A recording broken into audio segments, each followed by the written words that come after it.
Yeah. If I die tomorrow, I hope you hear these words. I ain't here to flip no birds or sip no serve. Hope the future generations can get this urge. Stay woke, youngin', and avenge these nerds.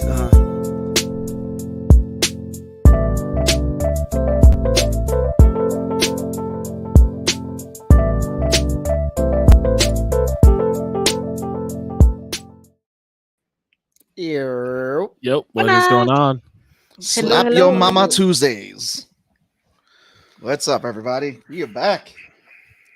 You know, Slap Your Mama is the name of a seasoning that you can purchase.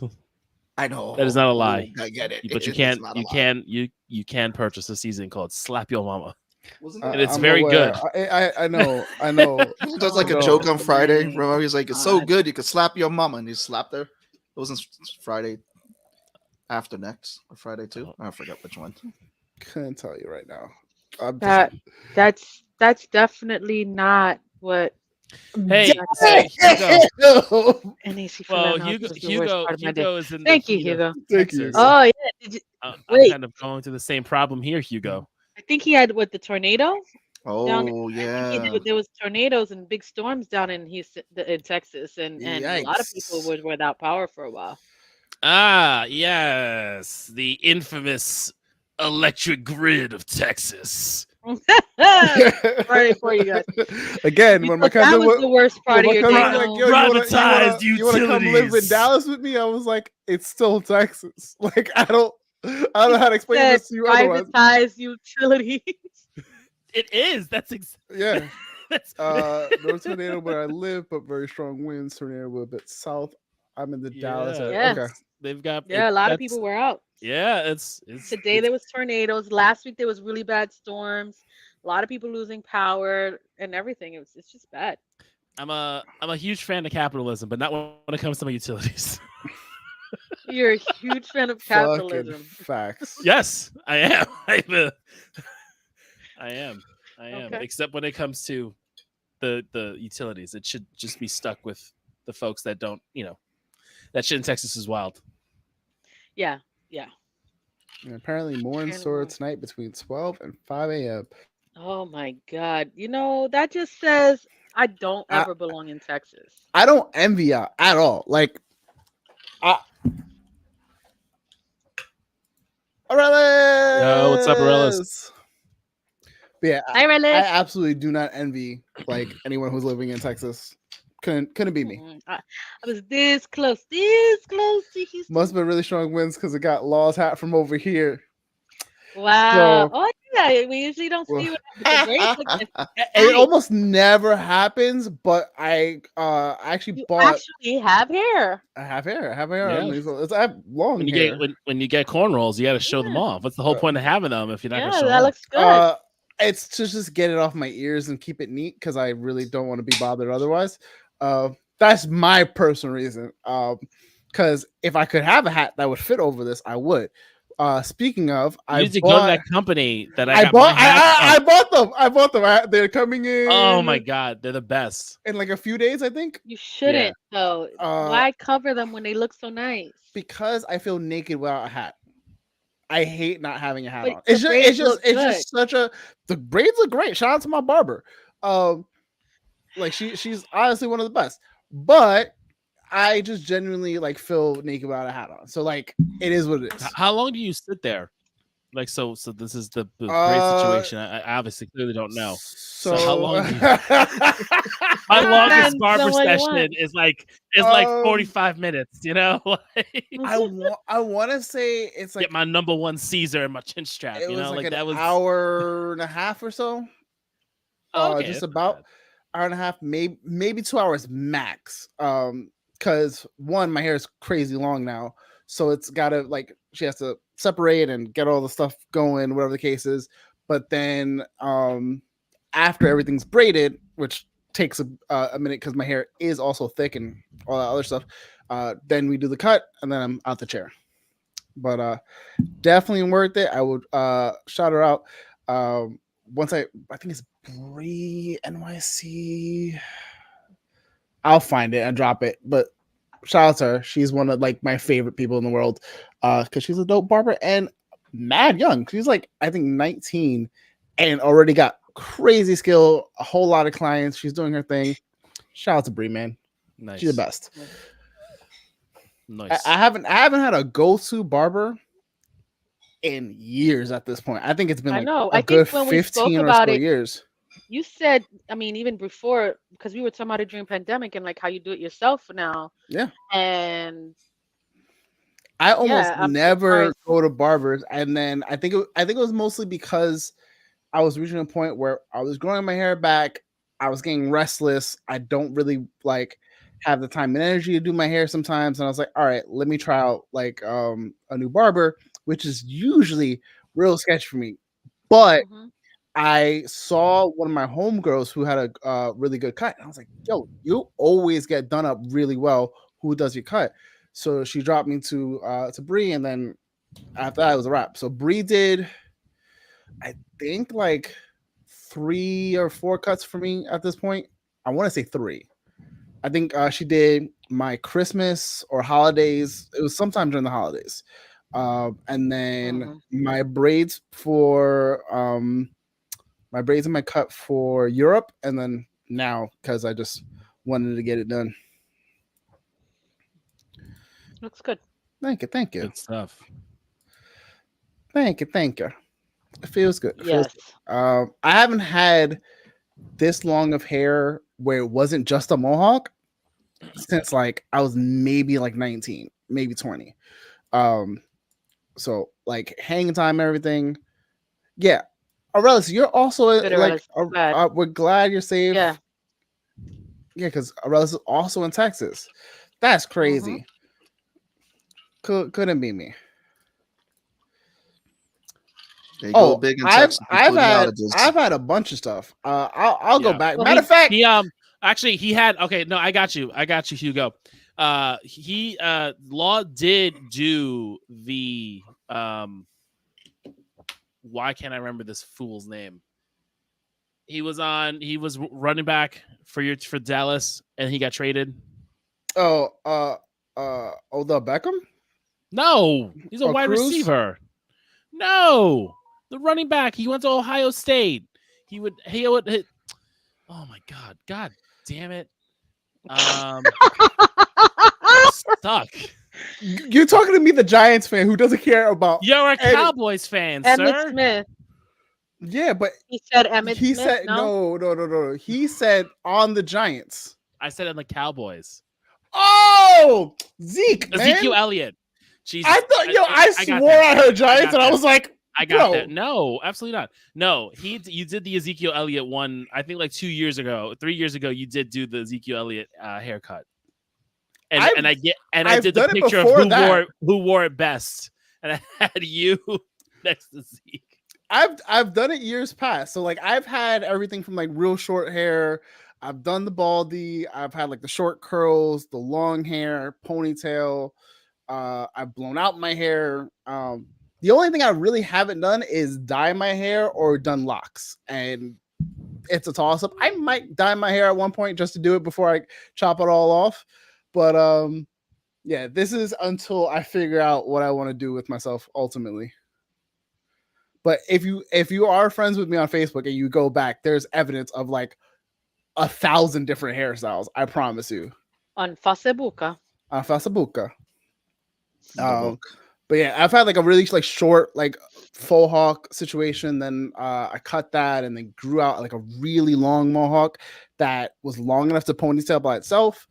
And then I cut that again. I've since grown it again. Like I think I had a mohawk when I first started the new job. So as I was coming into the new job, going into my Europe trip last year, I had the mohawk, and then I cut it some point of last year, of like early, probably around now.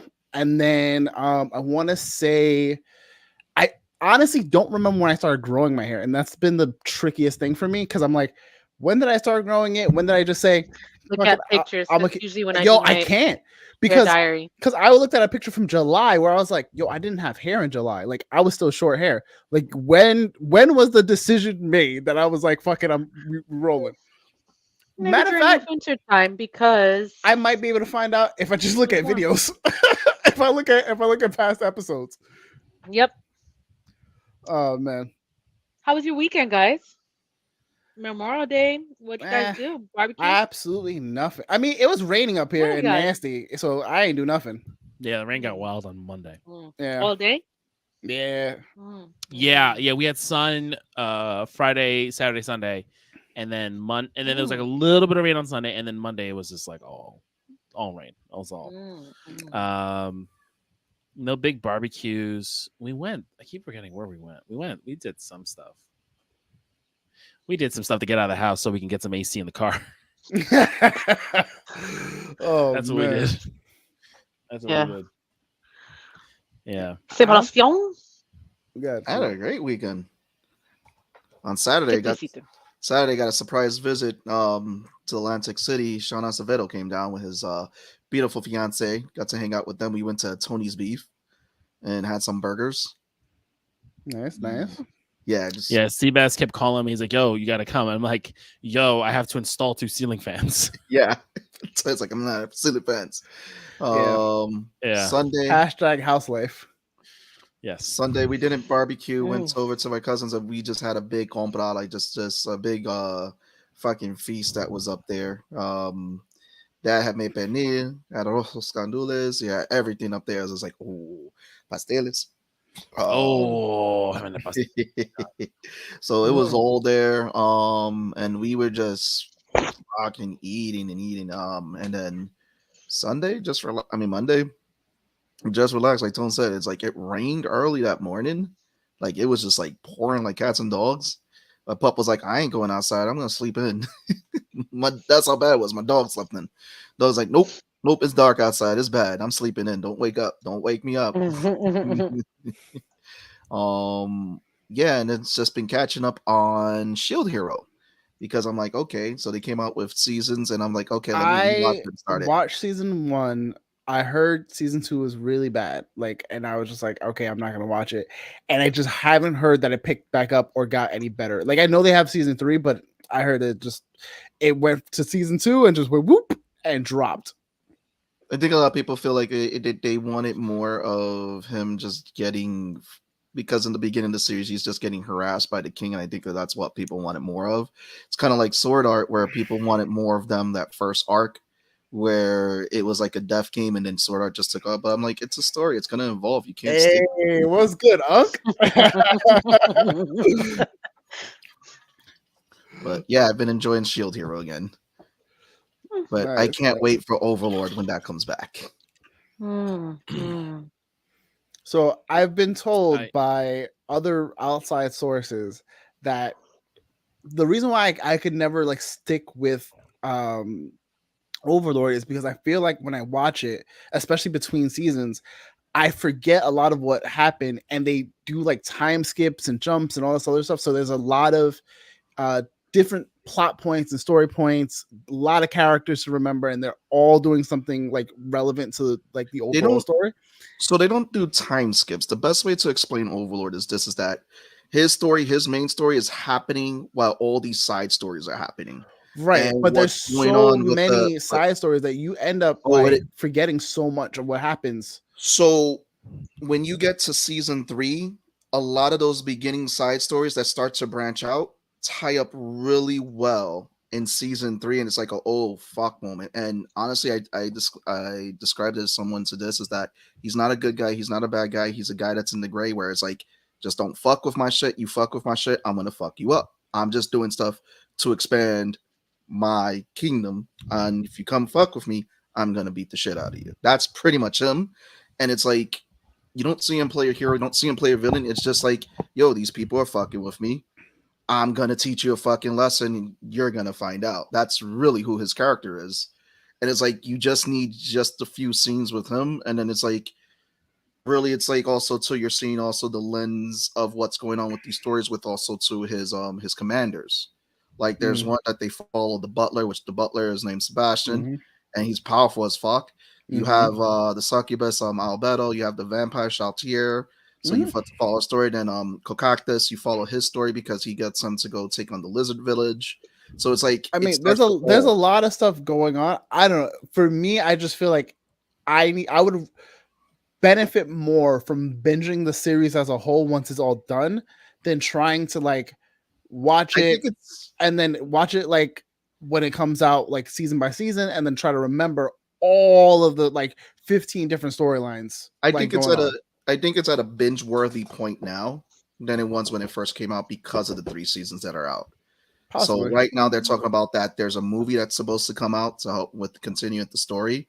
But yeah, those first 3, like I said, it when you binge watch the first, second, and third season, you see how it all comes together. I was just like, oh, Bone Daddy bad. This dude had a plan, and you see some really fucked up people get fucked up in this. I mean, I've heard good things, and I know like it's people's favorites. It's not mine right now. What's been cooking? Demon Slayer, fucking I'm caught up on Demon Slayer. My Hero. What are the other? Konosuba is back. I know you keep saying Konosuba. I still haven't put it on my list. Well, not that I didn't put it on my list. I just don't think I've like watched it myself yet. So what's funny? I see Tone made his own profile on the Crunchyroll. Nice. I did. When I was catching up with Demon Slayer last night. I was like, oh, I can make my own profile now. Well done. Can someone send me that again? I'll send it. I got you.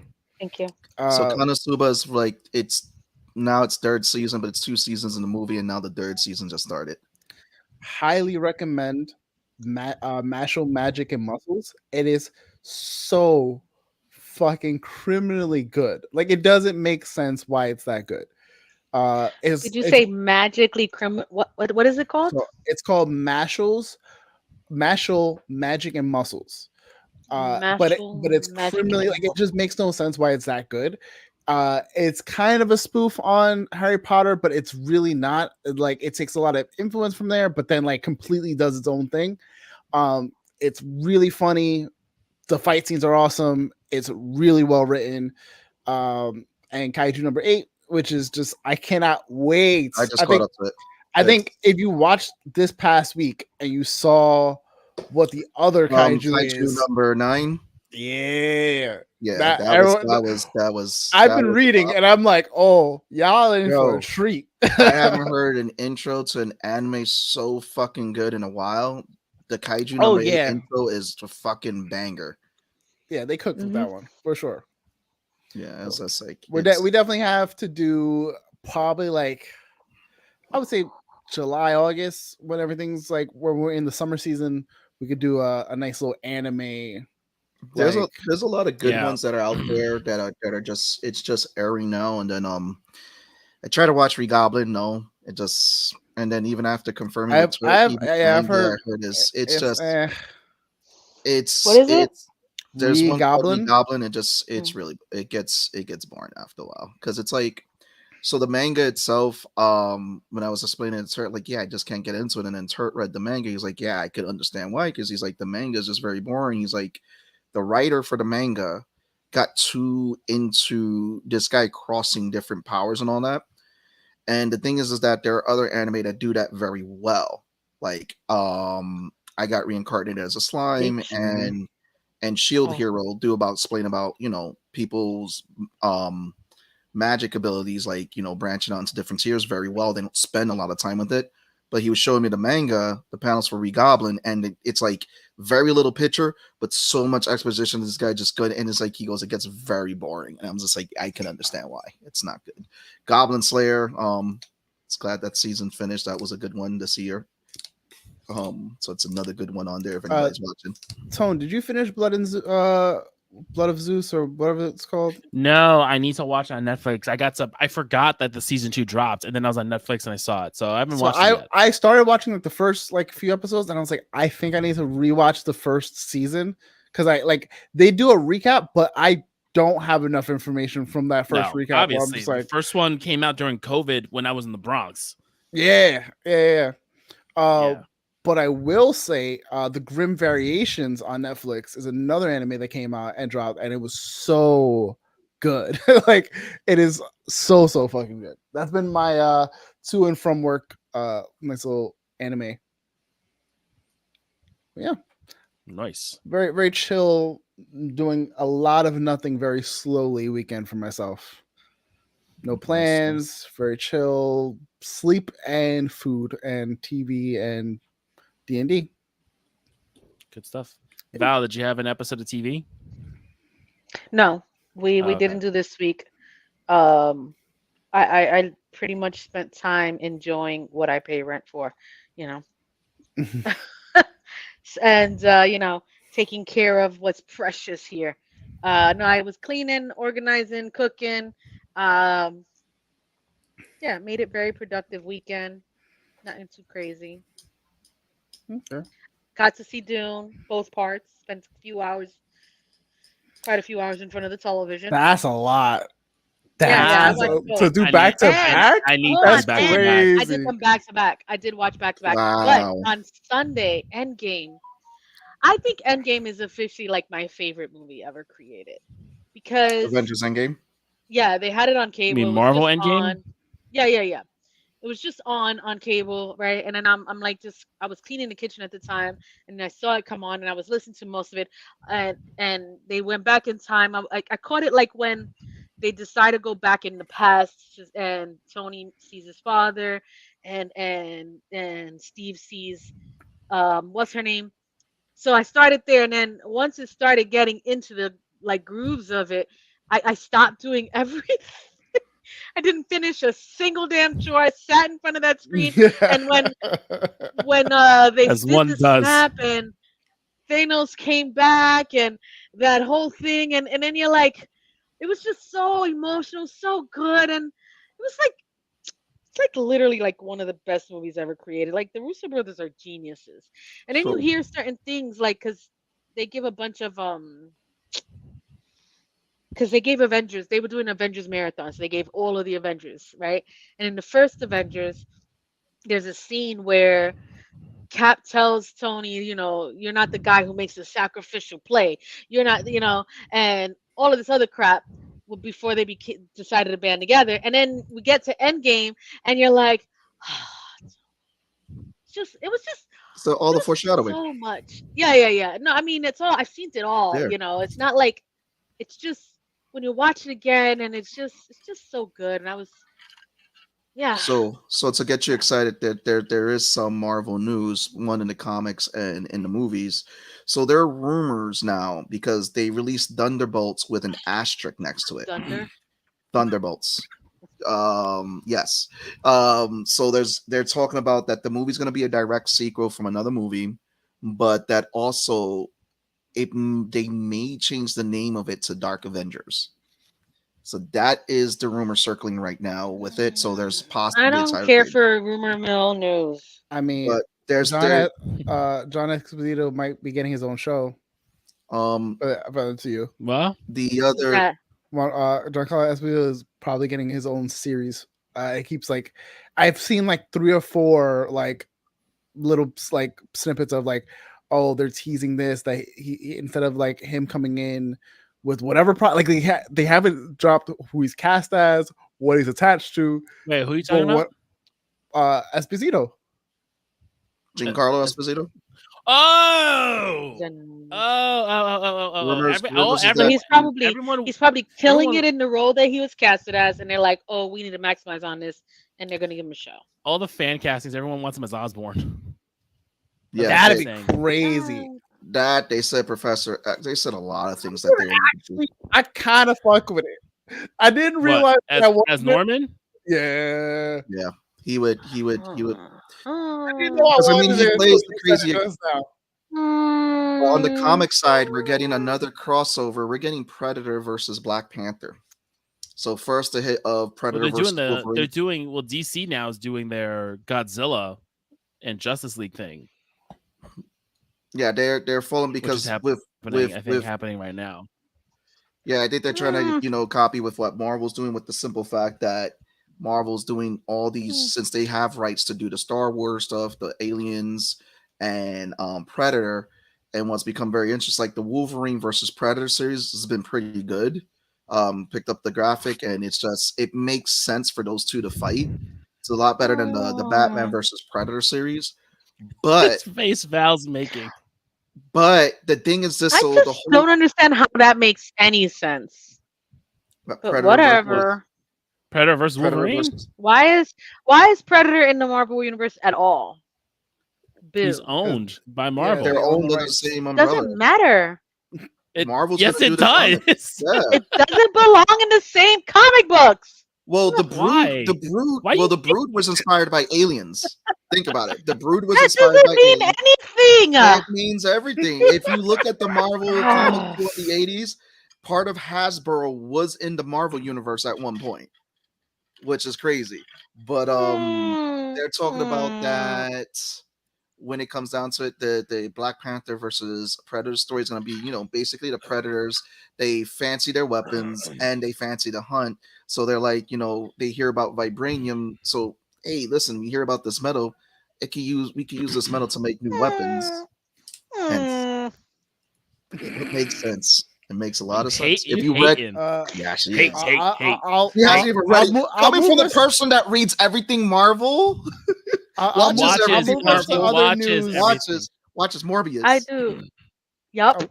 I'll move us into other news. We have a Dexter prequel in the works with Christian Slater, which I'm kind of. I just don't understand what they're trying to do with this fucking show. I know you are a big fan of Dexter. Dexter ended terribly.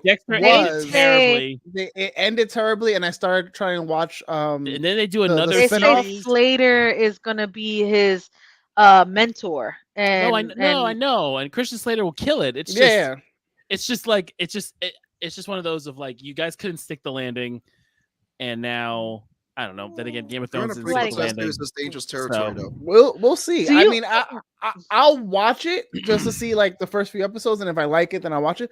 But I didn't stick with the sequel series where like his son came through. Pregunta, guys. Are we doing the first episode of the Throne series, House of Dragon? Yeah, sure, but House of Dragon is coming June 16th. Very soon.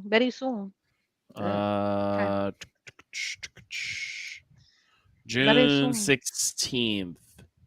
Yeah, so we can do that. We can do. Actually, I won't be on that episode. I will not be on the 18th. I have my big New York event, and then I am going to Florida for the next 2 weeks, so I will not be online. I may be able to do the second. Are you telling me that we can't talk Game of Thrones for at least 3 weeks? Yeah, that's exactly what I'm telling you. That's what you're telling me. That's exactly what I'm telling you. Yes, that's like how we humbly waited. We waited for you to talk about X-Men. I would totally wait. And while your connection was shitting the bed, and we would stop talking and wait for you to come back. That was a few minutes. There was a courtesy given. Somebody find a Stacey Shaver from. All right. First of all the big beats in the game in Fire and Blood aren't going to happen until weeks 5 through 8. At least.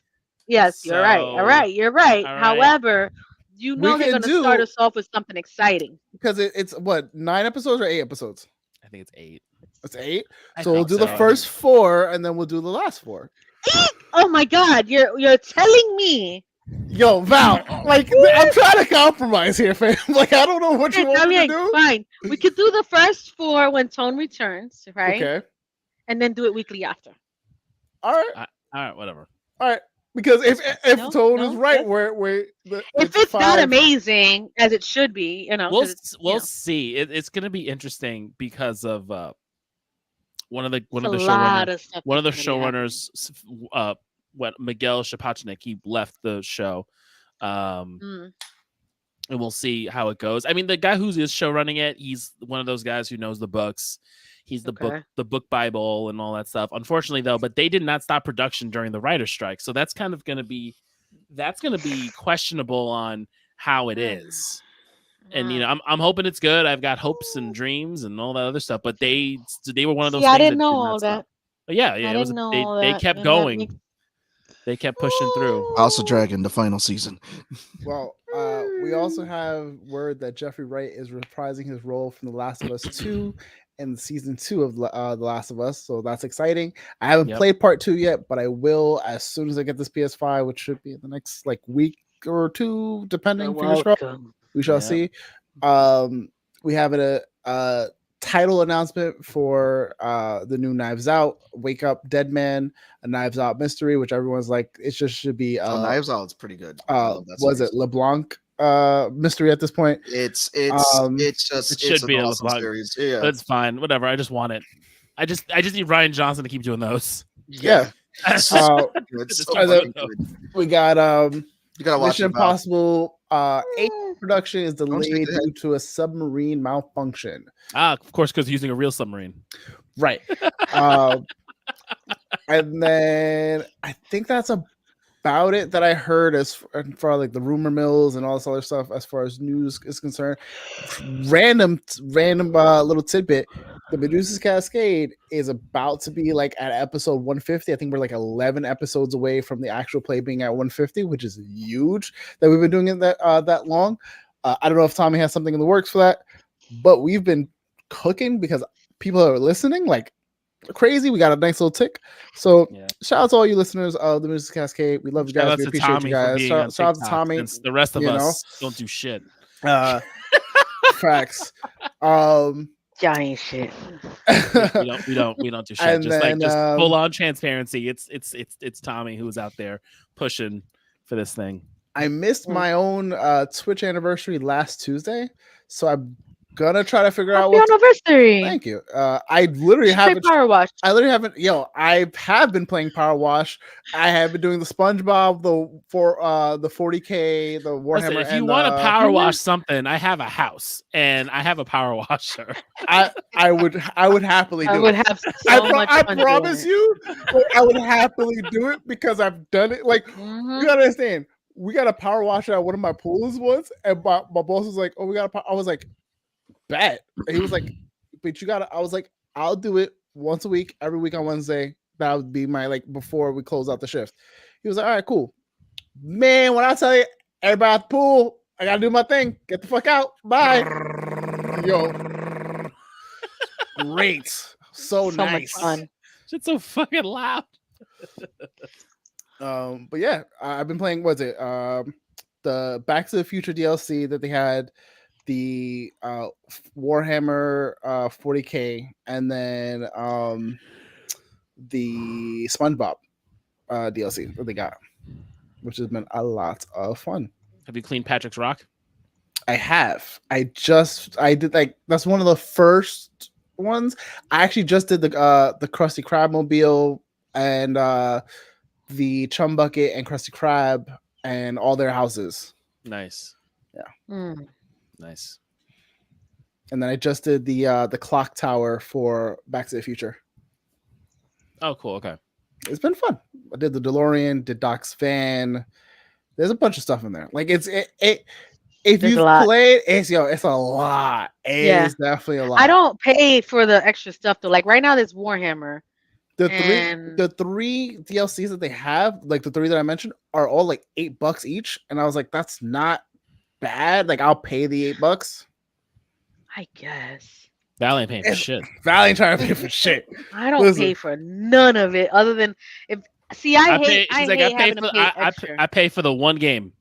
Yes, like why do they fucking make me pay more for already an Well, this one was actually a free game. Maybe I can't. I was gonna say. Pretty sure Power Wash is free. Damn. No, maybe I can.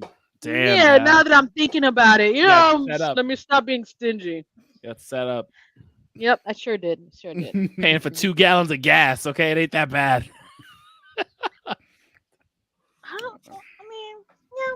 $8? All right, 2.5. I don't pay gas. You about to? Yeah. Aren't you getting my first lesson is this Saturday. Ooh, nice. You get to go in the fun car, which has a brake and a steering wheel on the right side. Talking about the instructor's car. Yeah, the instructor's car. I've been in there. I know. I just didn't know that was coming. It's so weird because they come to pick me up and bring me home. They come and scoop you up, and they are not in New York. Oh no, New York. You gotta go to them. No, the driving schools. I got picked up by the driving schools. I didn't get picked up by my driving school. Motherfucker was like, "Come down here." I don't know what you take the train because they're like, "I ain't driving in Brooklyn." Yeah. Oh, that's because you didn't go to a local driving school. I did go to a local driving school. If he said I'm not driving to Brooklyn, he ain't local. No, it was local in Brooklyn. No, they are local. They don't do that in New York. Yeah, mine got picked up. Mine was literally up. Oh, excuse us, Mr. Bougie. Not even. I live, Mr. Bougie. The motherfucker told you take the train. They're like, here's the directions. You take the D train here. You get off at this stop. You are right here. Don't drive you home or pick you up. My man's like, you coming over here. You coming over here, then you're paying me. Yeah, literally. You're paying me to use my car. You gotta come down here. Oh man, yeah, no, it's funny. so funny when they come up and they got the steering wheel and the brake on the right side. They're like, I don't trust this motherfucker to drive me anywhere. No, they don't. Bro, when they use that car for the driver's test, Uber, this is a learner. Bro, when I took the driving test, they use that brake all the time. Yo, so when you take the driving test, the minute you take the driving test in New York and that's the car you use, and the test taker, like the person who's the test administrator, once they hit the brake, you were done. I did not take the test in the test car. Yeah, so we took because that's what it was. They had you take the test in the test car, and so the instructor said the test giver, who the instructors take the it was the dude who went after me. He was talking mad shit like, yo, I'm gonna get this license. I'm gonna go. My dad taught me how to drive, and the teacher, I remember his name was Jeff. He was telling him like, listen, you gotta take more lessons with me because we'll do a quick lesson, but he's like, yeah, but I gotta get this license now because we moving. I gotta go get the moving van after this, once I get the permit from them and all that. Bro, the minute he pulls out, tests failed. Complete. He didn't check his window, so he didn't check his mirror. He didn't check for the traffic come out. He was just pulling out, and the minute that the test giver hits the brake on that car, it is an instant fail. And he was done. And the guy was like, Coño, this motherfucker, I told him, and he's trying to go get a moving truck today, on the day he's taking the test. Came out, see the guy with tears, he's like, yo, I don't know what to tell my wife, man. You have a place to be. Should have gotten your license at 16. That's what you should tell your wife. Shots fired. Yeah, it's. I mean, Yeah, it's New York is a beast. Like to learn to drive, and there's areas where like I had to learn in Red Hook, Brooklyn, and I had to fucking take the test in Red Hook, Brooklyn. Yo, the testing here, it was so fucking horrible. It is a joke. So I taught Jackie. So Jackie learned how to drive. I taught her how to drive here because we live in Jersey, and she took her road test. And her road test is literally like, and not like she's we're on our 30s, so like we're not aggressive drivers or anything like that when you're learning your teen, so it is what it is. But when you're a teenager learning how to drive and your road test is literally a course with cones, I'm like, how the hell do you learn how to drive with this? Like, what is this madness? Bro, I had to learn to drive. I don't know what this is. I was driving in the streets with real cars. I had to real people with real people. I had to parallel park between two cars. Wait, so she did hers with cones? Yeah, that's how they do it in South Jersey. They did it in cones. And but the thing is, the cones aren't even that big. So they had her parallel park between two cones, and like you're allowed to use your camera and all this other stuff. And so when you parallel park, you don't see the cone anymore because it's so small. I'm like, this isn't realistic because I can see the car up until I touch it. Right. Like the fact that the cone disappears in the camera is not an accurate representation of the experience of parallel parking between two remember you could have used the camera in New York. You had to eyeball it. The cameras weren't around when you learn how to drive. No, they were. I got my license late. Really? Yeah, but it wasn't in the car. It wasn't in the car that I used though. But you can't use them. Yeah, you can't use them in the test. And then you can't use them now. I thought they changed it. I think you're allowed to. I think it's more like if the camera breaks or something and doesn't work, you should stay like you still got to learn how to park the car. No, that's what I'm doing to my kids when they learn how to drive. I'm turning all the stuff off. Yeah, I'm turning the camera off. I'm turning the sensor that tells you what's happening on the left. I'm turning all that shit off. All I gotta say is since moving out to South Jersey, I suck at parallel parking now. Fucking hate it. It's a bitch. That's why I hate driving to New York. I'm like, nah, I'm putting the car in a parking spot. I'm not parking in the street. Yeah, no, I actually had to parallel park like 2 days ago because some jackass was like, oh, no one's going to park here because You know, they did that thing where like one guy moves up and the other guy moves back and they leave just enough space. I am. I am. You're absolutely right, Hugo. I'm not even bullshitting you. Because if they learn how to drive without all the bells and whistles, they won't rely on them. And then they'll get them and be like, oh, cool, this is a new thing to add. Not this nonsense. That's the only way to learn to drive, man. Come on with that Uber experience. Use your fucking eyes. Use your peripheral vision. Bro, because people's I don't know what it's been, but the last few weekends with traveling, there have been nothing but accidents on the Garden State. And I'm like, yo, people just suck at fucking driving. I'm like this. Like, I'm just really bad down here too. No one signals. No. Oh my god, man. So remind me, maybe I could be wrong. Correct me if I'm wrong. The highways up there is 4 lanes, correct? No. Where? Some of them are 2, some of them are 3. Some 2, some 3. Jersey Turnpike is huge up but north. No more than 4, correct? No. Nothing I've been on the East Coast has ever been nothing more than, and even if you do get to 4, it's not even like a long time. You hit 4 lanes, like 2-3 lane highways, states. Adorable. Yeah, like exactly. Well, you got like Texas, no, California. They have so let me ask you, as a driver, do you like driving up on the Taconic up north when it gets very skinny up there where it's 2 lanes? Oh yeah, I love driving the Taconic. When it's like 2 lanes, just all like together and shit like that, and it's like all like this. Like, I love. If you be able to get to the left, you're gonna hit that car in the left, and that shit is fucking. That's a test drive. I love driving. And then you're so close to the medium right there too. So if you veer to the left, you can hit the medium. That's is like, yo, it's like a racetrack for me up there, bro. I love it. To do that shit. So I go Hoover, I was like, down here there's 6 lanes. That's why I asked. I'll be driving through Atlanta when we go to Florida. I'll be driving through, be passing by. It'll be a real quick hi, bye. Say hi to the kids. Oh, yeah, it's funny how we're talking about driving. Go fishing somewhere else for driving. I'm not gonna. No, that's Hugo. That shit was like a race. That shit was like a challenge. Felt like speed racing on those things. They drive on concrete over there in Texas. Yeah, it's not asphalt. Bro, I love fucking Garden State. I was doing fucking close to 120. How did we get? Is this all my fault? It's all my fault. We veered so far. How the hell we got here? Can we pull back? Okay. Let the spice flow. Let's do all that. my fault. Nah. Let the spice flow. I see what you did there. I'm trying to remember what else I've been watching. But literally Dune, and I felt like it was like 2 other like either shows or movies, whatever the case is, where the MC was basically like, listen, I'm gonna do the thing that you guys have been finally asking me to do, or you pushed me too far and now I gotta do this thing and it's all your fault.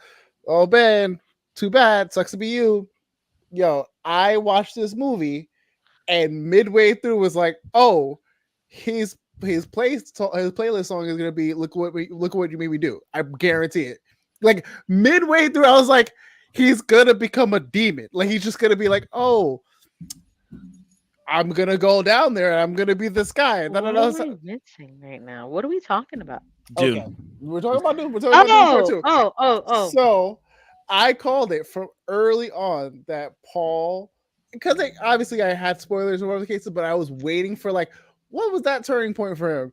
And everyone just kept saying, you gotta go down south. You gotta go through this. You're the chosen. You're the Messiah. He's like, yo, bro, like I'm not that guy. That aside there. And finally, he was just like, you know what? Fine, I'll do it. I'll go down. And everyone got mad at him toward the end. And it was like, bro, this is what y'all been asking for. Like, what you want me to say?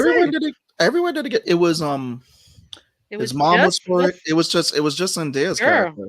Yeah, she was the one that got upset about it. They changed that. That was a major book change. Yeah, huge book change, because that is not exactly what happens.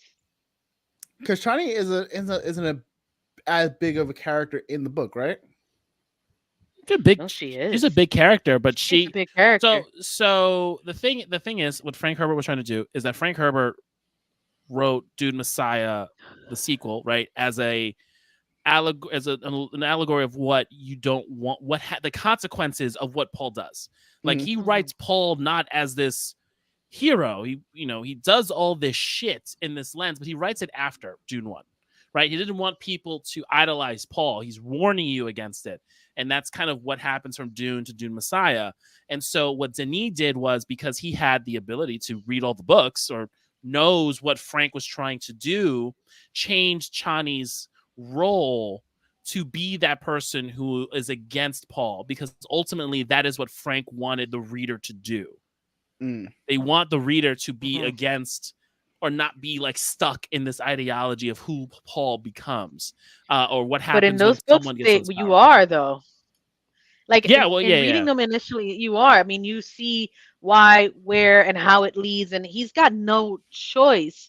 Honestly, like he's trying to just do right, and it's like this is what it is, and it's going to take for me to be the bad guy. He's kind of being forced into the role of being the guy, because also too, what was interesting is that when you learn about his family lineage and all that, and that's when it's like, oh, he's destined to be that guy. How are we really gonna start this? Because I feel like we jumped way ahead. Yeah, that's why I was a little lost when you started. Like, what are you talking about? I mean, the way you brought it up, Law, it kind of made us jump right into it. All right, my bad. Let's go from leaving off from Dune 1. We have me and Seabass. Seabass, did you read Dune? No, I never read Dune. So me and Seabass are the non-readers. You guys are the readers. Did you see what Dune 2 would be based off of Dune 1? Yes. Like, what do you mean? Like for Seabass? Now I knew where it was going. Like, did you guys see like? Yeah. I knew it was going. I felt like, these movies are long, right? Yeah. I felt like there was more they could have given us in 1. I think 2 is way better than 1, and I still felt like I wanted more, because I know where it's going. I've read at least, I think, 3 or 4 of the books so far. Okay. So I know where it's going. There are some changes, but they hold true to the basic gist of it. Mm-hmm. Yeah. Seabass, did you feel that way? So from watching the movie from Dune 1, 2, and 2, I knew that we were gonna get him with the rebels and everything on the planet. But then just seeing as the movie progressed, as like, he's kind of being forced into a role, and just learning what his role was, what it was going to be. I feel like for me, as the story progressed in part 2, it was a nice flip, because you're used to seeing like movies where, okay, the sequel is going to be about the person getting their vengeance, becoming the rebel leader, justice and all. It's kind of like, in a way, you're seeing him become more of this gray character or this villain character in this movie, and it's not by his choice. Really? Well, it's like he has to do the things that's necessarily for him to do in order for him to accomplish now, especially as like, as we get later on talk about what happened to him. It's just, that's what I kind of saw with the character, and it's like you kind of sympathize for Paul. He's stuck in this role, and it's like, it's kind of like, I go back to like with Stephen Strange when he was talking about Endgame. It was like, there are various different possibilities, but there's only one possibility that's going to guarantee the winning of this outcome, and it was the passing of Tony Stark for to do the sacrifice that he did. And I feel like that's the situation where Paul is in. It's like he sees all these outcomes, and there's only one route for him to go to really get the possibility that he wants. Well, correct me if I'm wrong, Tone. In the books, him drinking the life water, the blue thing, happens much sooner than it happened in the movie, correct? It's still in Act 3 of the book. It's still around. It's still in Act 3 of the book. It hit the same beats. I felt that the ending flew through. Like, once you get to him drinking the water of life, you've got what's happening on the capital of Arrakis. Then he goes and everyone they do the big battle and stuff. It all kind of just flies through with the plan. But even the way the book is written, like the last 5 pages of the book are him fighting Fayed. Like, that's literally. So I audiobook, so I wasn't paying Oh, attention. okay, yeah. I guess so. Like the last 15 pages of the book are when he's going up and he's dealing with the emperor and he's doing all that stuff and he kills homeboy in the duel and then he takes his reign and then that's it. And that's it. No more. And then we go to Messiah years later after the war. Because in Messiah, Paul's just talked about, but he's not in it. No, he's in it. He's in it. Okay. The war happened. The war has happened. He is Messiah is not the one where his worm son comes. No, that's 4. Okay. Leto the second is born in Messiah, or they have him. Him and his daughter are in Messiah. Then you have children of Dune, which is focused on them. Then you have God the last Emperor. one I read. Then you have God Emperor Doom, which is when Leto the second becomes a worm. But like it gets really fucking wild. But Messiah happens after just a lot of time. He wins the war. 1 billion or millions of people are dead. He is the emperor. And now there's this faction led by Rulon and some other people who want to take him out. And that's kind of what the deal is of him. And you realize that Paul is not really the chosen one. His son Leto is the chosen one. Yeah. That's ultimately like what it becomes. His son is the chosen one. Interesting. But it's the last book with Paul. And then you go into his children and moving forward. And so that's why Denis wants to do Messiah. It's where Heretics. It's Dune. Heretics of Dune, right? It's Dune. It's Dune. Dune Messiah. Children of Dune. God Emperor Dune. Heretics of Dune. Chapter House Dune. But are we getting all of those? Or are we just getting up to Messiah? I doubt we're getting all of them because of how weird it gets. Yeah. Also, if you get Chapter House Dune allegedly ends on a huge cliffhanger. At that point, you then need to go into the books of what Frank Herbert's son did. So, and it'll be interesting in how they do Dune Messiah the movie because we do not see the war in the book. Dune Messiah takes place a couple years after, so the war's done. Yep. But the way this movie ends, it very much feels like the next movie has to be with the war and you going through the lens of like through Chani. Because now we're following Chani because she rides off. Because they do that change. It's such a big change that what are you going to do with it?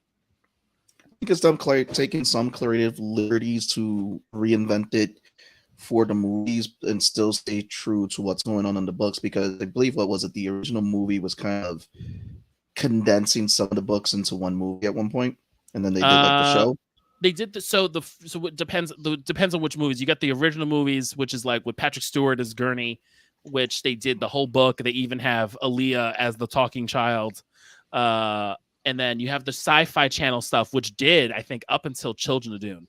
That's where McAvoy is in the Sci-Fi Channel movies of Dune. He's in there.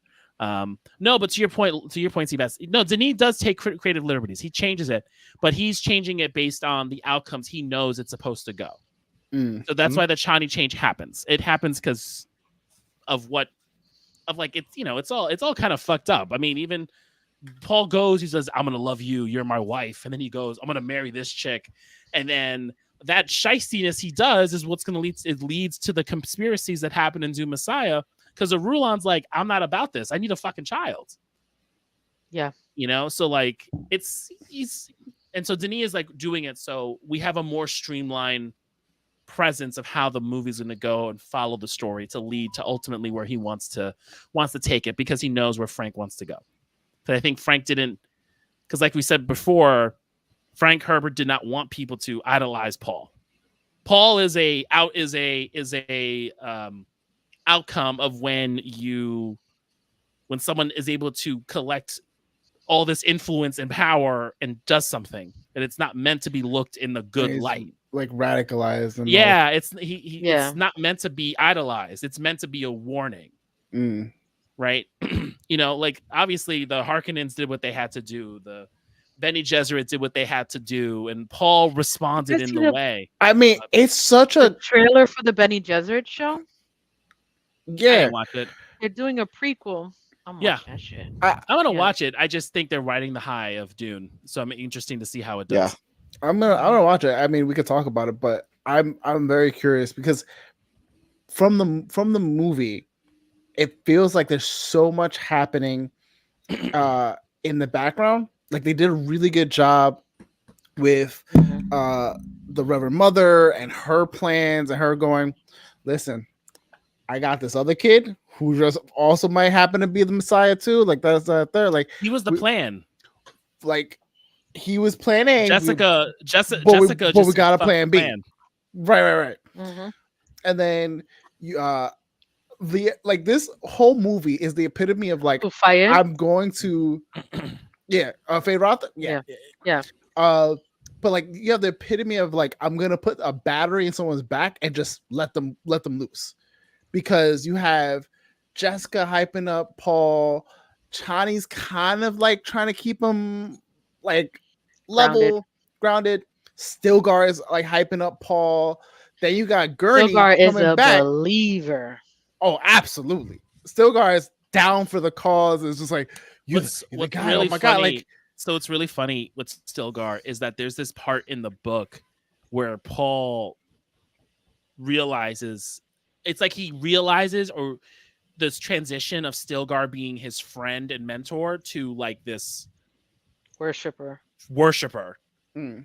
And like it's like he recognizes it. And it's like one of those things that's just that happens in children, you know, and it's like how it's really, it's like it just happens. It's like a sad thing because like Stilgar is like this really powerful character you see in the first movie or in the beginning of the book, and then he goes from like being who he is for Paul, and then Paul, he is like Stilgar just believes this prophecy so much that he just moves from friend and mentor to just stagnant hardcore believer. He was willing to give up his life so that Paul could take over leadership, and I was just like, whoa, like, dude. But I think too, like this is a clear example of like blind faith, like taking a grain of salt and just like making a mountain out of a molehill. You know what I mean? Like it's something where, oh, this is this, and this is a great prophecy, and then you're just like, well, he did this one thing.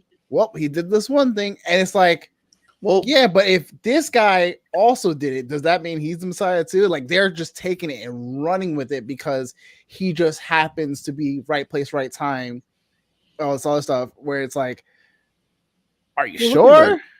Well, think about it. How all wars start. It's this: is that first thing is first. The king was kind of scared and all that of what was it, Paul, the Atreides, and like he kind of set them up to get massacred the way that they did.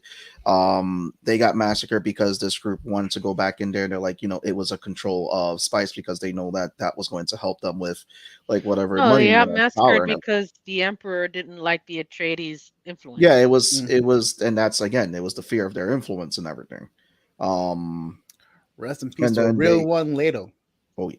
Dude. And then they wanted to you know, then the Harkonnen, I believe it's the Harkonnens, that the guys with who are all like the bald heads. It's because a they little bit weird to me back. Visually, why on their planet everything becomes black and white, but then when they're indoors it's color. It could be the sun. Yeah, it's their sun. It is their. I had a feeling it was that. It is the type of sun that they have. I forgot. I read a whole thing about it, but their sunlight makes everything black and white. And that's what they did. So it's the light that you see, and then when they go indoors, everything comes back into real color. And the Harkonnens, I got very high Hitler vibes from them. I was like, holy shit! Oh, they're fucking I loved the Gidi Prime. Like when we switched over to Gidi Prime, I thought that was like really dope. It was such a but it's such a stark difference from Arrakis. And you go and visually being introduced to Fade Roth is crazy. It's so good. So for me, again, good. So just looking, that was just like the book. Yeah. Looking at Dune 2 and then looking at Rebel Moon. Oh God, why? No, I'm gonna give the comparison because I have to. So Dune 2. What is Rebel Moon? Not worth talking about. Bullshit. Oh, so again, not worth talking about. Dune 2 shows where you can still give beautiful visuals with what they did with all the camera work and everything, and still tell a good story without having to rely on too many slow-mo shots too. And it's just, again, like how you pointed out, Tone, when they went from Arrakis to the different planets, the lighting, it's like it gave you those subtle changes. And then also too, it's like I mean, you felt like with the desert and everything when they were collecting the spice and all that, so like the tones and all that really brought it out on everything. And then the battle scenes, like when they were taking out the Harkonnens, that beginning when they just took them out when they came off the ship and everything, and then when they took them out with the spice machine when they were collecting up the spice and farming it, I was just like, that was a nice little battle right there. No, when they come in, hold on. When he's like, "You take the east, you take the west. I'm coming at them from the north," and they come riding on the sandworms. That visual. That shit's dope. Yeah. Yo, what do you do? What do you do if you're a guy just standing there with a sword? And then they come up out of the sand.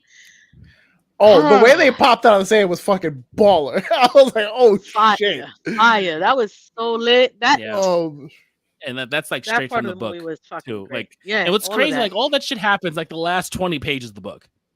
Yeah. The last 20 pages of the book is them attacking the Capitol in the ship, him fighting Fade. Like all that shit happens in the last 20 minutes. Like I'm like, yo, when is this fight gonna happen? I'm getting close to the end. Literally. Yeah, and I'm taking your daughter. All happens in the last 20 pages. It's all just lead up to that point. And shout out to Christopher Walken as the Emperor. Fucking love Christopher Walken. I fucking doesn't matter. I think casting overall was just great. Like Javier Bardem, like is such a good, compelling Stilgar. Like Josh Brolin for Gurney, like Florence Pugh, like everybody played their role and played it so well. Like Gurney plays a big role, especially with if they get into. Are we getting children of the Dune? So into children? No, we're not getting into children. Into book 3? Yes. No, we're not getting into book 3. Is this the last movie? No, we're getting Messiah. They're doing Messiah, but we don't know. But Denis has said he's done after Messiah. He's doing Paul's story. So we're just gonna see the little girl, the sister. You mean Paul's sister? And him try to keep power. Yeah. Paul's sister. That's the next part of the story, right? Or Paul's kid. No, it's the sister.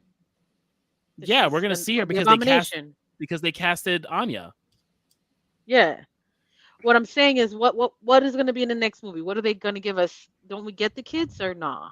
No, we should be getting his kids through Chani, but we'll see. Yeah. But I don't know what they're going to do because the book is a 2-year time jump from Dune 1 to Messiah, in which we get the war.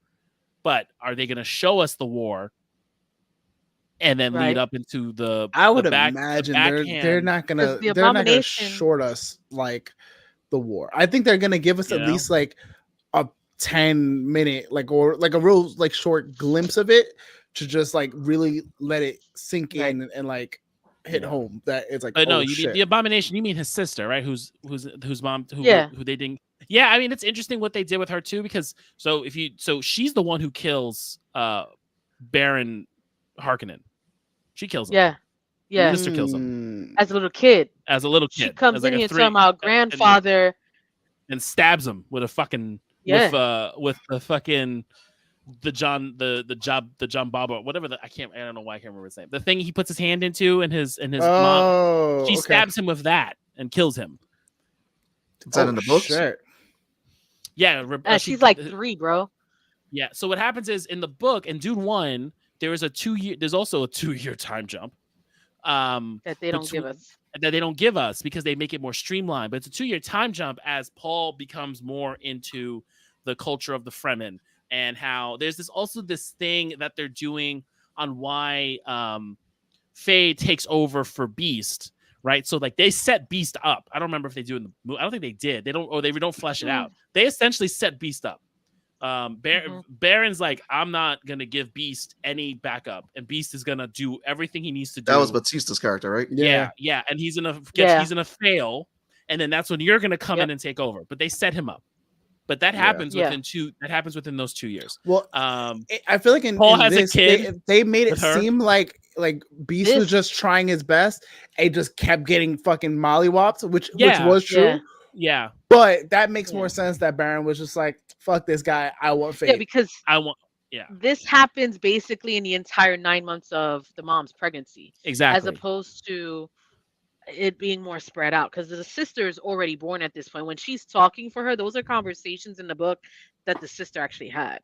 Yeah, Mm. she's talking as a 3-year-old. So like if you watch the movies, the first movies that came out in the 90s or the 80s, there's the little girl who talks. There's a little girl who talks like she shouldn't be talking, like but she an talks. adult. Yeah. Yeah, but she talks like a Reverend Mother, which is why they call her an abomination, because she retains all the memories of a Reverend Mother. She's a That's why Reverend they Mother freaked at out. birth. That's why they freaked out. They're like, oh, what do we do when you find out that Lady Jessica's pregnant? When she goes through the process. Why you didn't tell? Because she didn't tell them that she was pregnant. And it's forbidden to do that, because as she's taking in the life force, she's inheriting all the memories of Reverend Mothers that get transferred over for years and years and years and years. So when she takes it in, her daughter also takes it in with her, and that's not something that's allowed, I guess, if I remember correctly. It's they see her as an abomination because she has a specific type of power from birth and has the potential to be stronger than all of them. Yeah. But they decided not to go because that would have been I fuck with Jessica. She's a manipulative bitch, but like, goddamn, she's good. She's like, she actually, I'm coming out on top. War, she had the baby. She bounced. She goes back to where Leto's from, the water world, the Atreides planet, whatever the fuck they're from. Caladan. She goes back. Yeah, she goes back there. She chills there. She don't fuck with her kids like that. Like, she just be chilling, and then she has a certain fear of her son where she's afraid of what he's capable of, and so she don't really fuck with him like that. But that's after 1. She doesn't go to Caladan. She goes to Caladan after book 1. Yeah, after book 1. In book 2, I'm saying, yeah. I mean, book 2, she's in Caladan. She's not not a part of it. The sister's already born. He's runs the fucking galaxy pretty much. Yeah, so they had to streamline a couple things, and also, Chani and Paul had a child that died. Yeah, his name is also Leto, and then they have another child whose name is Leto. Interesting. He dies in the attack in the south. They do an attack in the south. That's what triggers all that stuff. Yeah. Instead of the attack at the place that we saw, that triggers him. It's the attack in the south. And then Paul finds out that his son is dead. That's kind of what gets him to go and move. But I think sent Chani over there, and they end up going, and they end up killing his kid, and that's when he was like, "Fuck this shit! I'm killing them all." Yeah. He also had that kid. He had 2 adopted sons because he took Jameis, the dude he killed. Yeah. So he in goes the Fremen culture. Yeah. Go ahead, Val. Go ahead. No, you got it. Go. And so in Fremen culture, if you take the life of another, your responsibility is to make sure that all of his people and his loved ones are taken care of. So he takes on the responsibility. His wife, Jameis's wife, offers herself. He's like, "Nah, I don't want your wife, but I got you. You're under my protection, and I'm gonna take care of your kids too."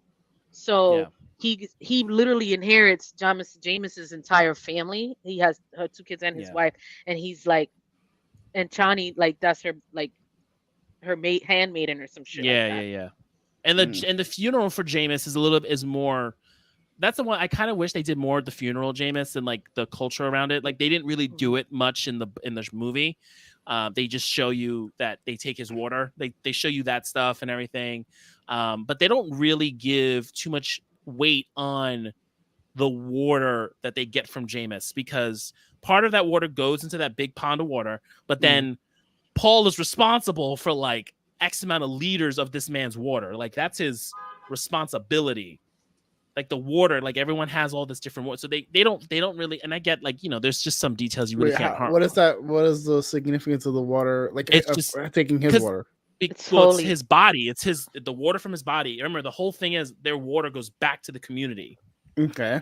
And so because he killed him, he now inherits, it's like a dowry, right? And he's protecting it. Like you can't lose it. You can't. And so they have a whole system of how they count, and they count it to like the milliliter.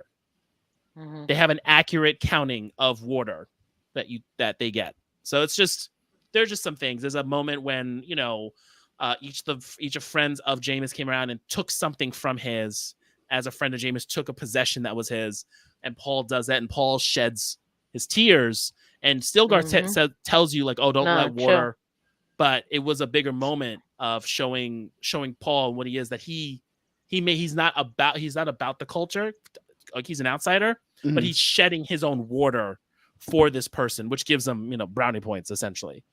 But like, so like his funeral, they didn't really go into the funeral as much. I thought that was a misstep, especially because you see Jameis so much in his visions that they could have kind of done that. But it's a give and take. It's a 2.5 hour movie. We gotta get to the end here. So yeah. So like, they I think us that a lot, like, if you're but like they miss a lot. They give us a lot. Yeah. Yeah. Like, I mean, like the whole thing with like sandworms and water. Like you got to put 2 and 2 together that a sandworm can't go in water, and that's how it dies. And then the water of life is their blood when they like. I knew all that because I read it and they explain it to you. Also, there's an appendix which you can read. Whereas like, oh, we need to show it to you and just show you this one thing. You can't put a sandworm in water. And how Paul talks about like, oh, the real control of something is when you can destroy something. And like he has a plan in the book of like, we're just gonna fucking kill. We're gonna kill all the sandworms and we're gonna get rid of all the spice. So y'all don't want Arrakis anymore. Yeah, like that was one of his the oceans and seas. Yeah, get rid of all the sand. It wasn't gonna be a desert planet anymore. That was the plan. Oh shit! But that's when he was like, he was like envisioning water on the planet. Yeah, right? Yeah. And he also he threatened to get rid of all the spice. He was like, "Yo, y'all fuck with me. Everything y'all want here." Yeah, that's what it was like with the nukes. That's what the nukes were going to be for. Was to kill all the worms and get rid. Like now you don't want the planet. Now your whole system, based on spice, is going to be gone. And so like he does, and like they don't really harp on that too much because you don't really see the guild in the movies, right? Because the guild is another arm of like the checks and balances of the government, right? You've got the emperor, you've got the houses, you've got the guild, and the right? Guild. And they basically run the traffic in space, basically. Yeah, there's like a merchant's guild. Like they're the Spice Guild, right? They control everything, and so their whole main thing is spice. And so in that scene when he's at the Emperor and he fights Fade, there's a spice representative there. And so Paul in the book is like, "Yo, I need you to send this message out. And if you don't do it, I'm going to kill all the worms and fuck with your spice." And they were like, "Chill. Fuck off, Emperor. We're going to listen to this guy because he's messing with our livelihood." Yep. Damn. Yeah. So, and I think that's probably why they don't harp on it, because like the main people who really care about the spice, like, and that's why they did that thing where the houses don't accept you. Because that's not in the, I don't recall if that's in the book. I don't think it's in the book. No, they had no choice but to accept his terms. Yeah. Because they wanted the spice. Yeah. But now I think they say the houses don't accept you, which then will lead to the Holy War, to Dune Messiah, in which millions will die. Right. And we get that vision of him fighting that we saw in Dune Part 1. Okay. Do they ever expand on like Jessica being this guy's daughter at all in the book, like more than what they did in the movie? Or they just go, "Oh, by the way," out the same thing she says. She finds out when she finds out. Like it's a big, it's more of a like it's more of this plan of the Bene Gesserit that they've been planning these bloodlines for so long, right? So like Paul wasn't supposed to be Paul. He was supposed to be like Pauline, right? Essentially, he was supposed, like Jessica was supposed to give birth to a daughter, and then that daughter was supposed to be married to Fade. Then that child was supposed to be the Kizrak Haderach. That's what the original plan was. But then Jessica decided, fuck all that. I love Leto. And I'm gonna make a boy, and he's gonna be that guy. Because I could just do that. Because I can just do that. Because I can control my DNA. Yeah. Oh man, this movie has so many good like. I would say like just building on a lot of lore, expanding on like the families and the houses, like that reveal of like Jessica being Harkonnen, therefore so is Paul. I was like, oh, that's gonna be fucking great. And pulling up with the "what's up, cuz," I was like, yes, give me that Killmonger energy. Seeing this little girl, the little girl, hearing the little girl say grandfather, and that and she kills him right after that. That holds more weight than the way they played it out. If they played it out the way they did it in the book, that you would be excited about. Be like, Okay. Yeah, because Baron Van Vladimir's just on the floor and then he gets stabbed by Paul. I'm like, that's anticlimactic. yeah. That Yeah. kind of was, but it was like for me though. I It's feel like they were he had trying to that speed run realization. that. No, Yeah. They were. I mean, They look, did. they were trying to speedrun it at this point, and I think you spent a lot of time in Arrakis in the first half, kind of building all of that and getting to Paul riding the sandworm, which is such a pivotal moment for his growth. Which is a very it's filmed so well. I really like that scene. But then once you get past that and you go to Gidi Prime, that's when it's like, all right, turbocharge. We need to introduce this dude. We need to introduce this dude so everyone understands why Austin Butler was casted for this role. Right. Elvis Presley has a reason here. Exactly.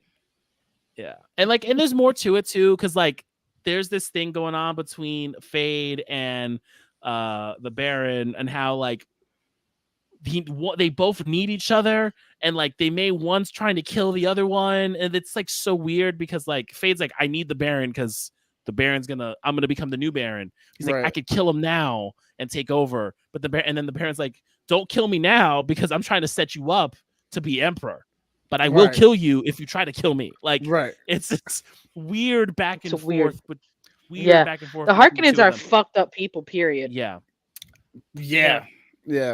Like, first of all, shout out to Austin Butler for doing Skarsgård's voice.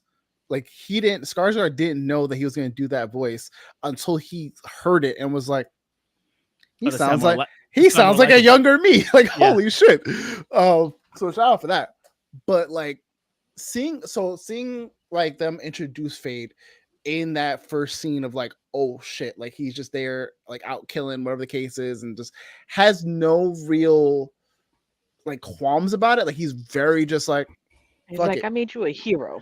Fuck with me. Like he, and then like as you see like in those first scenes of Fade, where you're just like, oh, they were not like dumbing down the fact that like he is a diabolical menace to society. Like he's just out here like, everyone can catch these hands. Everyone's gonna die by my blade. Like, fuck with me if you want to, but trust me, you don't want these. And I was like, oh, he's that guy.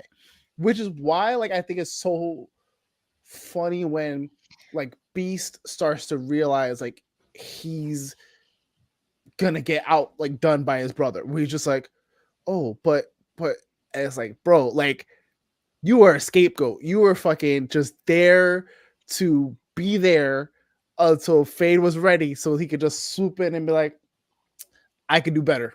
Like that's it. Really, what it was. And it was such Fade a good is a psychopath. Yeah, and it was done so. But he's a typical rich boy in politics. Everything goes his way, kind of guy. Because I forgot I gave you one of those. I forgot I gave you one of those. That was not like me a sponsor. No, I know. I was just like, I know that bottle. I had an extra one of those. That works. No, go ahead, Val. Sorry. I lost my train of thought. They said he was a rich boy. Rich boy politics. Right. Okay. So when because like with the gladiators who come out, they're all poisoned. They're all like disabled in some way. And then when he realizes the last one is not, he's like, oh, I see what you're doing. You're trying to fuck with me, aren't you? And like when the realization hits and he looks up at his uncle and he's like, this fucking bastard. And having to fight this guy, he's like, it was a good representation. And then also where the Bene Gesserit think they have some form of control over him, and there's more in the books that they give us in those exchanges. Oh yeah. By the way, what's up with him having a fucking kid? Because that's going to be a thing. That was the backup plan. That's the backup plan. It's always backup plan. Because remember, the Bene Gesserit do not want Paul. You can't control Paul. Right. So their whole thing was, we are going to kill Paul, get rid of Jessica, and we're going to continue on with the plan of creating a controllable Hizrak Cataract. And so that was the plan. That's the backup plan. Yeah, but she says she's pregnant with a girl. Off rip, like just I mean, That was because I they Am With Child. It's a girl. That's the Like point. I was like, yo, what? There was another dude that's supposed to be there. You don't see him. There's this other. He's this lackey, not this lackey. He's like this guy who works for the emperor. He's Okay. from the same house as them. He's married to that Bene Gesserit. He's married to her, but like he's not. He knows what's up. And the way they introduce him, he's like this stuttering guy. He's talking. He's sitting with the Baron with the Bene Gesserit, stuttering, and you're like, who the fuck is this guy talking to the Baron? And in the books, you always get the inner monologue, so the Baron's just like talking shit about him. And then they watch the fight. The fight happens, and he's like, all right, let's go talk to the side. And then they go to the side. My man who's talking in stutters pulls up a cone of silence, essentially, and then changes his whole dialect and starts talking like real shit to the Baron, because like this dude is like an assassin for the Emperor. So, fun fact. Like the he original... just changes. Wait. He does a Kaiser Soze. Yeah, Holy he does. Shit. He does the wet work for the Emperor. Yep. So, and he's telling him like all this stuff of like, yo, you need to you need to figure out what the hell's going on Arrakis. Because like this Muad'Dib dude is really fucking with our shit. Guys, sorry. No, I was gonna say fun fact. Sting played Fahd, and yes, he did. Yeah. Sting played Fahd in those original movies. Oh, Patrick Stewart was Gurney. Crazy. I almost want to see them, but I heard they were like they're so bad. Paul, But, this is funny. I think so I'm gonna watch it just to watch it. Yeah, just to watch it. So you're gonna like this one, Law. So you know the guy who played the father in Fallout is Paul. I know that part. I know. I knew a bunch of the casting. Like when you said Sting, I remember that. It's like a classic sci-fi movie. There's a shit ton of exposition. Yeah, a lot of like they use so much exposition in that movie to explain everything. Yeah. You know, and they do it. They're they so do what they dead. can. Let's see. Let's watch it and give a debrief.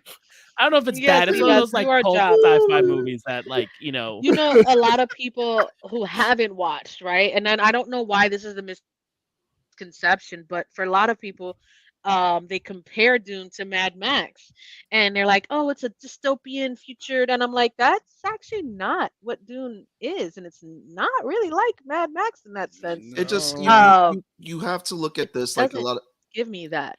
So a lot of films in the 80s, because it was tough to compete, because you had Aliens, you had Mad Max. Like these movies were doing so great, and then a lot of movies like they were just grabbing stuff and they were just adapting the same film style. Like when we were watching the trailer for the original Dune, and I could see the notes where you can see the dystopian future in it in the trailer. So it's kind of easy at the time where people would have tried to compare it to Mad Max. Dystopian future. I would have said more like, if you never read it, Star Wars without the lightsabers and Jedi. Yeah. And it's also like thousands of years after. I think the writer for Dune said that George Lucas ripped him off. Yes. And he put you watch A New Hope. You watch A New Hope, and you look at Dune. Like I told you, Dune is everywhere. Dune is in every science fiction. Like Dune is in every science fiction. But didn't he put in like the later books? He ended up putting some of the names or something like that. Yeah, he put like a C-3PO or something. He did like a little thing in there. But essentially, Dune is his own. Arrakis is Tatooine. Yeah, the two moons. Paul, Luke. Like, there's so many things. But like again. So those are. It's funny because it's like it was Dune. It was Dune. It was Dune. It was Princess of Mars that inspired. These are books that inspired a lot of the sci-fi movies we have today. And I think like Disney tried to adapt the one with Mars. John Carter. John Carter. They did try. Carter. They did one movie of John Carter, which I thought was good. I kind of was hoping they would continue with John Carter. I like John Carter. I like John Carter. I didn't watch it because I heard it was so bad, and I was like, I didn't think it was that bad. It isn't. Well, it isn't bad. It's the second time that they've made a movie, because the original movie they did it one. What did they call him? What was the state they called him? They called him a state. Well, he's from Alabama or from Georgia. He's from the. Because John Carter takes place. They called him Georgia, right? John Carter takes place after the Civil War, or like it's Civil War-ish. Because I remember, because what's his name from I don't know why I can't remember it. I think the alien race call him Georgia, which I found funny throughout the whole thing. But Lovecraft it's Country. actually not bad. He was reading John Carter, and they had questioned him about it. Why are you reading this when it was written? It's about a white Civil War soldier, and he's like, well, it's good science fiction and all this other stuff. But yeah, so what's funny is John Carter. But Dune is like cornerstone science fiction, and everything takes elements of Dune. Warhammer 40K is Dune on steroids. Yeah, like it's Dune, just like how Lord of the Rings is the cornerstone of fantasy for everybody. Dune is the cornerstone of sci-fi. It's funny, yeah. So John Carter wasn't the first time they tried to adopt that movie into that book into a movie. The other one was Princess of Mars, where Antonio Sabato Jr. played John Carter. I don't know who that is. If you look him up, really, he's a star in the 90s.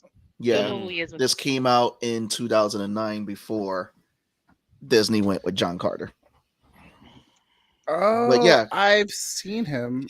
Yeah, you seen he was someone that was all over the place during that time. So it's that when you look up Antonio Sabato Jr. Yeah, and the movie I believe was released directly on Sci-Fi at one point, and yeah, and again it's one of the movies. IMDb. Yeah, it's so Dune and John Carter were just inspirations for a lot of stuff that we see today. It all comes down to the league. He was in the league. Oh man, yeah. Father Zaragoza. Why this? But he's been in a bunch of stuff. Yeah, I'm trying to go older because all this newer shit, I don't know what the fuck that is. No, I'm doing shit. Antonio Sabato Jr. There's a bunch of He's stuff. getting the paycheck. That's it. He's getting the check. All right. Other parts of this movie that I really wanted to get into was so we have like the him having the what is it, the blue eye, whatever. There's a name I haven't heard in ages.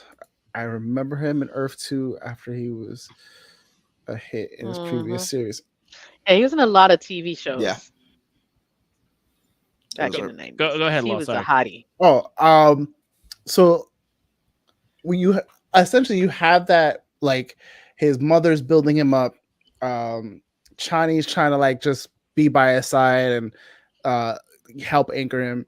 Yeah, Stilgar putting it back, and then Gurney comes into the picture because Gurney is assumed dead by Paul, and Gurney is like, "Listen, my boy, my dude, do what you gotta do, fam. You're your father's son."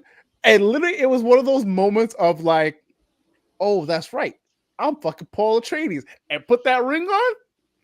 Yeah, Usul was gone, done, fucking done. As soon as he was like Paul Muad'Dib Atreides, I was like, oh, no more Usul. I love because they use that as a sound on TikTok all the time of like someone like going like his first introduction where he introduces himself, and then how he introduces himself in front of like the whole like that's a TikTok thing of oh my god, because it's such it's still different. Yo, I know. That shit was wild because that whole scene you're watching and you kind of like you're anticipating it. At least for me, I was like, oh, he's gonna basically just go, y'all really want this from me? Cool. I'm gonna do it. I'm gonna go down there. I'm gonna be the guy. You may not like it, and that's on y'all. Like I can't control whatever this becomes. That is literally on y'all. He went in there and just did the booming voice. Fucking motherfucker had thaumaturgy and shit. I was like, this dude. All right. And now when they challenge him and everybody stands up, he's like, oh yeah. Oh, he's like, fuck me if you want to. You motherfucker, I know what the fuck you thinking right now. He was reading people for filth and then just be like, yo, run these hands if you want it. But like, I just took out your other homeboy like not too long ago. So I don't know if you really want to do that.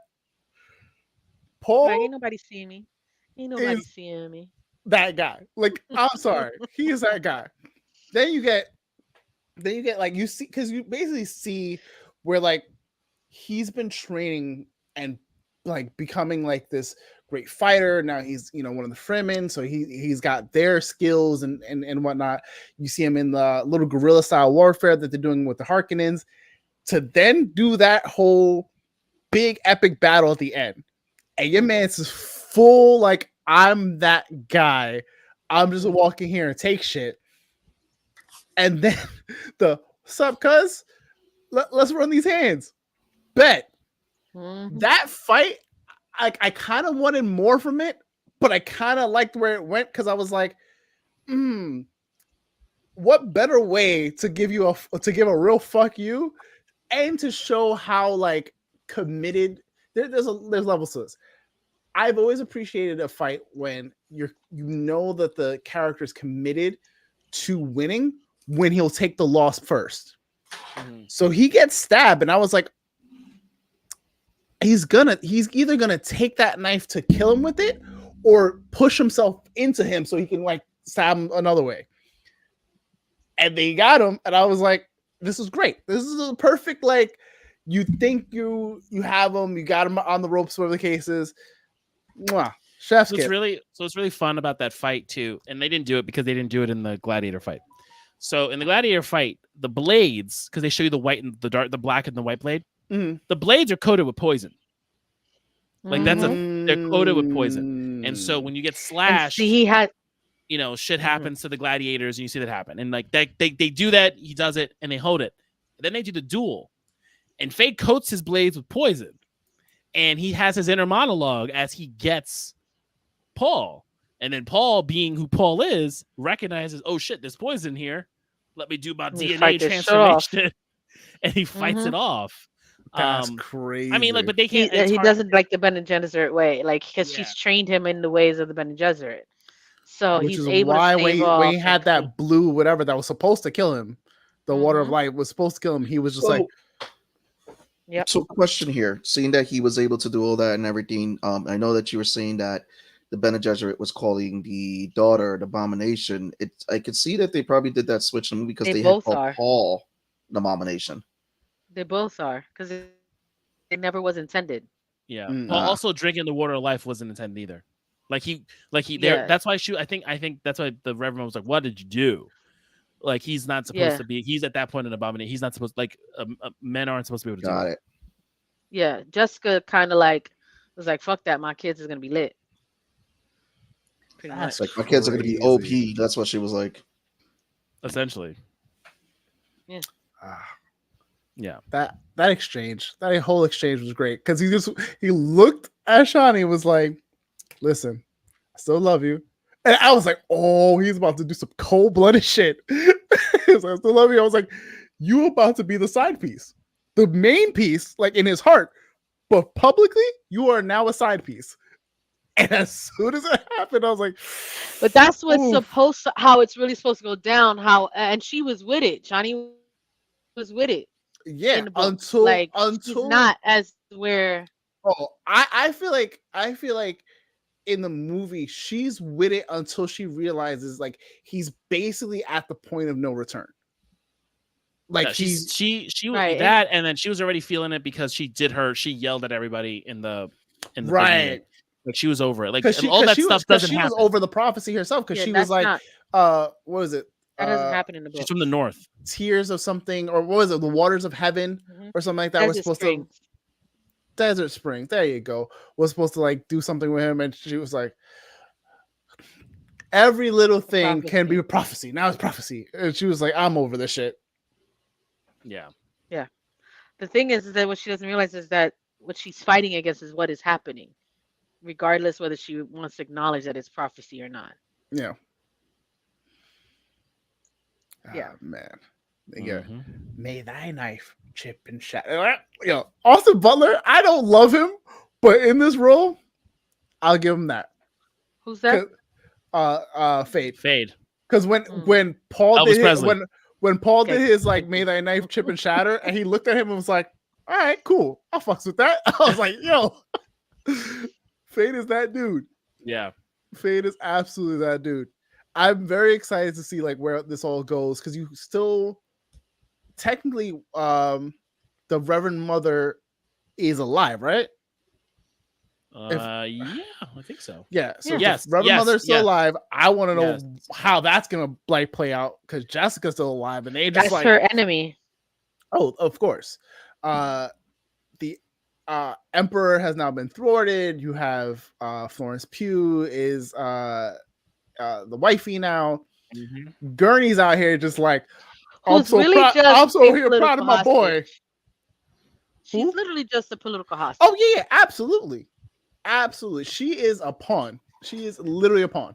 Mm-hmm. But like it's such a like interesting so many moving parts kind of thing, because like this is on a multi-level scale. Like, oh, we have like, she'd be prophecy, we have this, we have this, we have this, we have this. This feels like the prophecy stuff that we kind of got in Game of Thrones, but we didn't really like stick the landing on, but way more out there and way more bonkers because there's so many like layers and levels to it. Yeah. He is Space Jon Snow. No. No. I wouldn't. No. I don't think I would. He's not the king that was promised. No.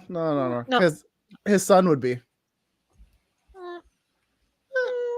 Val's not here for it. No. Jon Snow's Jon Snow. Leto is not Leto. Paul Atreides is a Paul Atreides. Yeah. Paul Atreides is a demon. What a deep. Yo, so when he accepted Desert that, Mountain. oh my god, that was great. More deep. So it's about that time. We're getting close to that time. Any thoughts of what we're talking about next week? I don't know. I've been reading Brissinger. I mean, we could totally talk about Aragon. Oh my god, I have to catch up on Aragon lore. It's never picked it up. I'm not catching up on Aragon until I know when that movie's coming up. I mean, when the show's coming back. I ain't doing it. Yeah. Yeah. If I have my memory intact by then. I'm trying to think what else is coming out. There's not a whole lot. I mean, Bad Batch. Bad Batch, I think would be done by then. Bad Batch is done. Oh, it's done already. Okay, Bad Batch finished. I haven't watched it. I'm in mid season, and it's kind of really good. I have not watched any Bad Batch. 2 or 3 episodes in. You should watch. You should watch Tone. I think you would actually enjoy it. I know. Yes. I know. It's just like... you will not think you will enjoy. Trust me, Mr. Star Wars. So I don't know if I'm gonna be able to get through 3 seasons of Bad Batch though by next week. Like just full even with my speed watch. No. I wouldn't you want had to watch not even the first. I thought it was like, you know what? Okay, all right, that's fine. Yeah, I haven't watched it at all. I know we want to table anime because I was like we can talk the first couple episodes of Demon Slayer because Demon Slayer was so good. I need control. Yeah. Demon Slayer opened up so good. I told y'all. We can do that, and then but you got to send me control. We can do that. Are we talking Demon Slayer? I don't right now want to. I don't want to talk Demon Slayer just yet because I feel like it's only been 3 episodes at this point, and not a lot happened. Like there's we could do a rewatch of X-Men 97. Wow, we're not doing it. Yeah, because House of Dragon comes out next Tuesday. Acolyte comes out literally next Tuesday. And we get a 2-episode drop for Acolyte. Right. Okay. All right. The Boys is June 13th. Why didn't you just talk about Delicious in a Dungeon? I actually may start watching Delicious in a Dungeon because I would love pretty good. It's so fucking good. Like, oh my god! And y'all have no idea because first of all, I heard the world building is really good. fucking delicious in a dungeon. I heard it's very good. The world building's great. The animation's great. The fucking English voice casting is amazing. Listen, I'm here for it. ¿Qué es esto? What is this? It's an Delicious anime. in Dungeon. It's an anime. It's on Netflix. You can watch it. It's easy and free. But not free, but it's not easy. free, but it's easy. It's easy. I It's don't easy to have watch. Netflix anymore, guys. Since they banned me from being able to watch another house of. It should be on Fuck them. Plex. No? I gotta check. Maybe.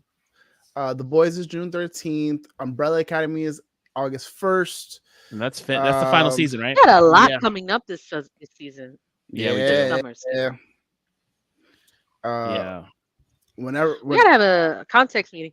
We we should at some point soon. And I will be at Contrapulus in July. That's the Jersey one, right? Yeah. Oh, I was like, I don't know what that is. Where is July it? It's in the 13th, Meadowlands. 14th. It's in the Meadowlands. I will Law, be you should come through, take the train to the Meadowlands this time, and When is it in July? 13th and 14th. Contrapulus. Can't guarantee I'll be there because I'll still be. I feel like it's too soon to me leaving for my big Florida trip. But I will let you know. okay. I leave on the 26th, which is like 2 weeks later, but I don't want to go too crazy before the trip. Yeah, Yeah. me too. Yeah, taking a train from Hotlanta all the way to fucking Meadowlands Stadium. All right. 22-hour train ride. Well, That part. I mean, if you get the sleeper car with the Amtrak, you'll be good. No, thank you. Has a bed, has a toilet in there. No, has a no. shower. No. Yo, have you not seen the sleeper car from Amtrak? No, gracias.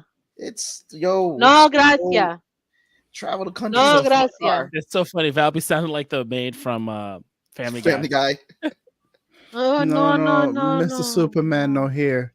No. Yes. No, Speaking of My Adventure with Superman, we got the first 2 episodes this weekend. Oh my god! Listen, Is it good? Are we getting a new Batman animated show too? yes, we are supposed to be getting that, but The I fuck will is that? say, I don't What if know. Aliens number 3? Oh, The one that I Paul forgot. Reiser wrote? Yeah, you're reading those. That's the 3rd one. Yep. Seabass, you can't just like put something on screen and hold it there with no context and just wait for You guys us. see it? You guys see it? You guys I see do. it? You guys 'Cause- see it? You guys see it? You guys see it? And then not say anything. Yeah, I know. But you still do it. Okay. We're can not do talking. We're not talking Knuckles because that wasn't worth it. It wasn't Uh, good. Really? I want to So, watch it. Where is You it on? can watch it, but it's on Paramount. So, it's on Paramount. So essentially, it was the Dave show with Knuckles. I The don't fuck know is what the the Dave show? Dave show is. Dave is the deputy sheriff of the town that they were in. Oh, okay. So it feels like his show. It felt like And- Knuckles like wasn't the Was focus just or like a- something. Yeah. A guest star. Yeah. Hey, thanks. Um, I mean, Knuckles. they got CGI him throughout the whole show, so Oh, he's in every episode, but it's just. I the don't know. question is, he's in every episode, but how much screen time is he on every episode, and how much are they paying Idris Elba to voice play him with each line? I couldn't tell you. I just know that they got it. It just is um, Knuckles. Yes. Yeah, Hmm. you didn't know And that. No, I don't follow none of this shit if you guys don't tell me. You didn't watch You didn't Sonic watch Sonic- 2? Sure, I did. He was such You know a what? big Now I casting. remember. Yes, it is. Yeah. Yeah, no, I remember now. You know Keanu Reeves You is know gonna what? be Shadow. Listen, my like, memory, especially as getting late. Yo te cansada. all right. Yo, when she brings out the Spanish, that's it. You know it's getting late. Well, we're gonna wrap it because we're all slowly descending into madness. We I love was you already guys. there. What the fuck Appreciate are you talking about? guys. Slowly, and I was We're there. gonna live be there. around you guys. I have a summer home there. Tune in next week where we talk about something. We'll have it sooner rather than later I with some info. We'll figure it out at some point. Seabass takes out. Please and thank you. It's been Turkey. Wow.